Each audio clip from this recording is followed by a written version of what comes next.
Aujourd'hui, direction Césaria, dans l'Ain où les agriculteurs nous partagent leur histoire. Avec Michel Pivard, président d'Octéo, et Gérard Muc, directeur de Sorelva, au cœur de l'organisation d'élevage. Bonjour, je suis Michel Pivard, je suis agriculteur et j'ai des responsabilités dans le monde professionnel agricole. Et c'est à ce titre que j'assume des fonctions ici sur le site des Soudanières à Césaria.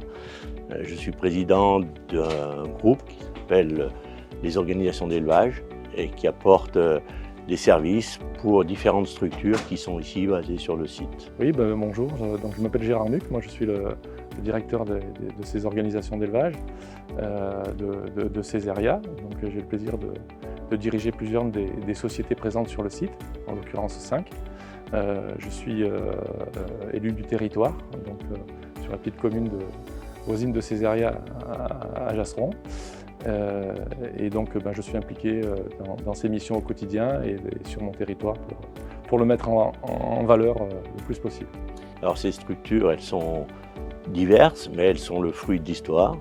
Tout a démarré il y a à peu près 70 ans, un peu à l'image d'une pépinière d'entreprise, mais spécifiquement pour le monde agricole. L'idée, c'était d'apporter des services aux agriculteurs au moment où il fallait nourrir la France. Et donc on a eu la mise en place de l'insémination animale, on a eu la mise en place de l'analyse du lait, du mesure des performances des animaux pour faire de la génétique, la création de progrès génétiques sur la race montbéliarde en particulier, les analyses de lait, je l'ai dit, les analyses de sol et de terre, les analyses également sur les effluents d'élevage. On a aussi tout ce qui est le traitement des données et le numérique, ce qu'on appelle le numérique aujourd'hui, mais qui a commencé à la préhistoire, ça s'appelait la mécanographie. On a aussi des groupements de producteurs pour mettre en vente et commercialiser les animaux. Alors la plus ancienne des structures, c'est la coopérative d'insémination qui s'appelle AGS. Ensuite, on a eu la mesure des performances, c'est qu'on appelle le contrôle laitier, c'est Axel Conseiller Élevage, qui fait du conseil auprès des agriculteurs aujourd'hui. On a un groupement de producteurs qui s'appelle Bovicop. On a un laboratoire d'analyse du lait qui s'appelle Maël. Un laboratoire d'analyse de terre, fourrage, effluents qui s'appelle César. On a l'unité de sélection de la race montbéliarde qui s'appelle Humotest. On a une structure qui fait le traitement des données qui s'appelle Octéo et qui fait aujourd'hui, qui apporte des services dans le numérique bien au-delà du monde agricole d'ailleurs. On a une structure qui fait de la paye pour réaliser les bulletins de paye qui s'appelle ArcPay. Et puis on a une structure commune à toutes ces différentes organisations qui sont plutôt des coopératives ou des associations qui s'appelle Sorelva. Elle apporte ce qu'on appelle du back-office, gérer un standard, un restaurant d'entreprise. On a un restaurant d'entreprise qui sert plus de 10 000 repas par an aujourd'hui, bientôt 15 000 d'ailleurs. Ça monte progressivement.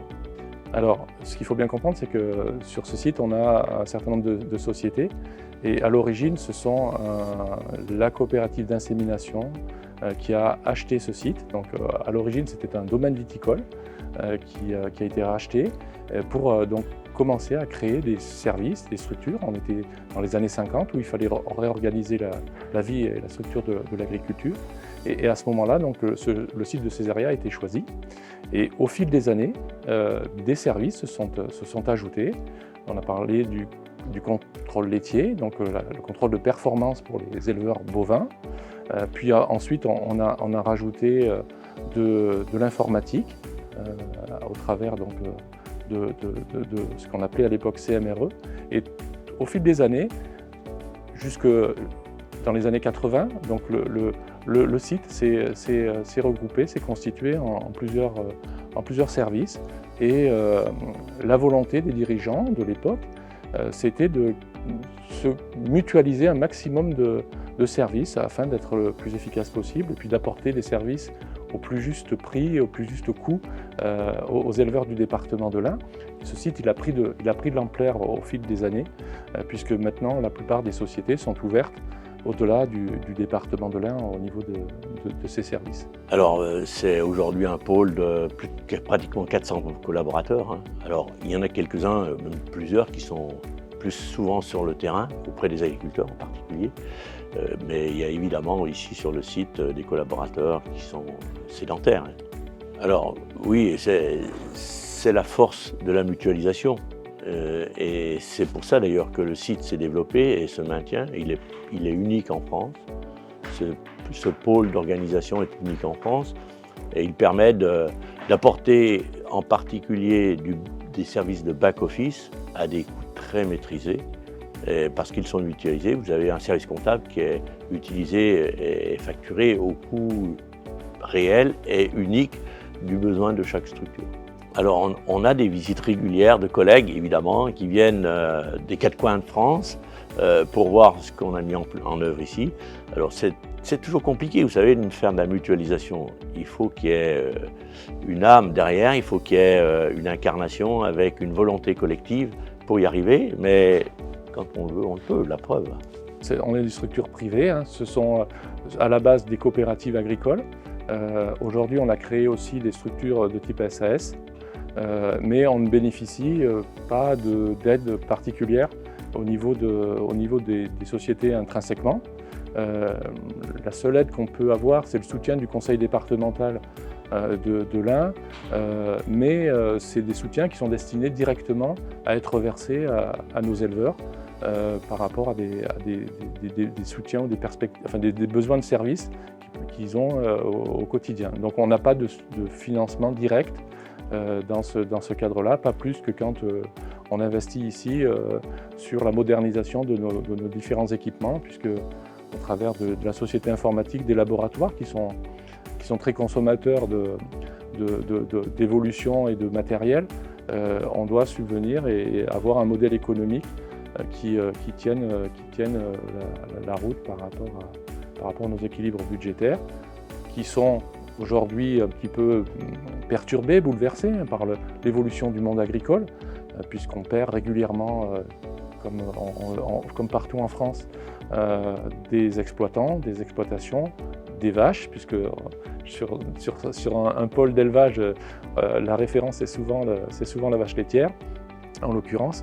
Et c'est vrai que pour le coup, ça nous oblige à nous remettre en question en permanence. Et la force ici, c'est qu'on la joue collectif, et que c'est cette force-là qu'on met en avant et qu'on essaye de régénérer, d'innover en permanence au gré, et ça c'est aussi un challenge, de l'évolution et du changement des hommes et des femmes qui sont en responsabilité ou en dirigeance sur le site, pour cultiver cet état d'esprit qui n'est pas forcément naturel, mais qu'on essaye pour le coup de faire vivre le mieux possible pour aussi la vie de notre territoire. L'objectif que nous avons, c'est aussi que le site des Soudanières rayonne au-delà de notre petit territoire, et pour la suite, on a un certain nombre d'ambitions à ce niveau-là.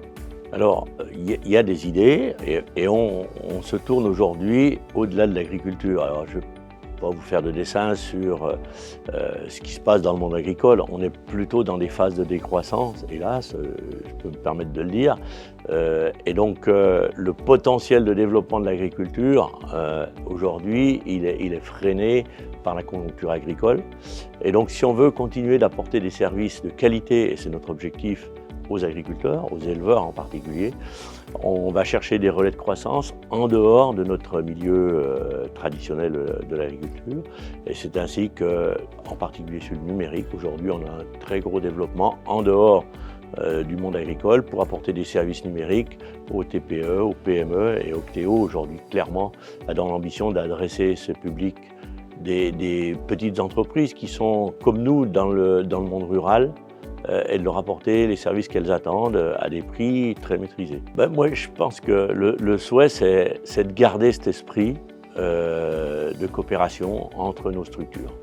Vous savez, quand on arrive et on l'a vu dans d'autres régions, quand on arrive à des entreprises qui deviennent plus dimensionnées, la tentation, c'est l'autonomie.